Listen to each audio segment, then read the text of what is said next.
anankiray roa hetsy sy ray tapokisa ampitombo 5 enina tapokisa ny vidina ferme tsika mbola hanao ohatran'izany tsika dia eritrereto an'izany hanao ferme tsika dia mbola iantsony zareo any amboanjy be koa tsika hanampy atsika fa itsika maly nandefa olona tany dia tiako tenenina mbola betsaka ny ezaka miandry atsika fa zao a nyty henandro ity zany dia tsy maintsy brika no anjara brikitsika nyty henandro ity briky no anjara brikitsika dia hivavaka sika mba samy hotahin'Andriamanitra ny tsirairay avy a tena hanao izay azony tanantsika tao mba hokasihan'Andriamanitra ny fonao vavaka sika amin'izao fotoana izao ianao ny Andriamanitra tsara indrindra izay ny an-danitra ao tahinao sy ambino ny ralasenabavy izay manome ampifaliana eny Jesosy eo anokatra ny fony ianao eny Jesosy anokatra ny fahalalahana sy ny tsim-pony ianao da io Jesosy eo fanatitra manokana izay ataonay ananganana an'izao tranon'Andriamanitra ambiny Jesosy eo da io ho feno fahasoavanao voninahitro an' Jesosy Kristy amen.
Tara-tara kely vao folo-latsaka dia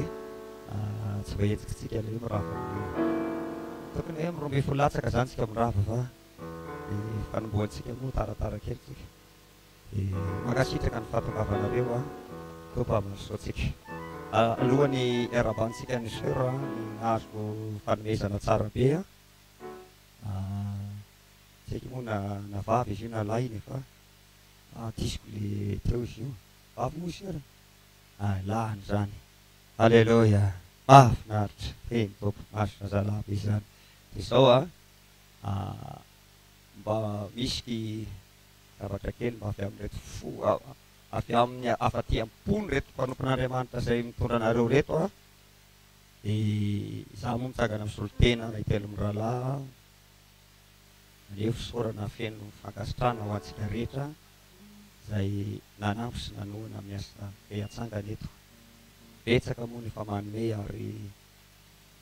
na be na kely natolotrareo de zavatra ty be daholo zany tsy azo atao hoe na mekely de ambanina na mebe de hoterateraina fa atao fisaorana ho an'izay rehetra manome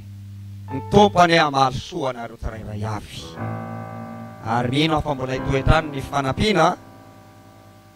alleloia na ty atao hoe tanora azangenao hoe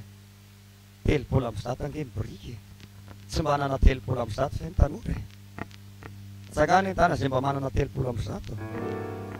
ronjato aza raha tsisy telopolo amby zato tanareo zay mamaso brika ray mahery anga zay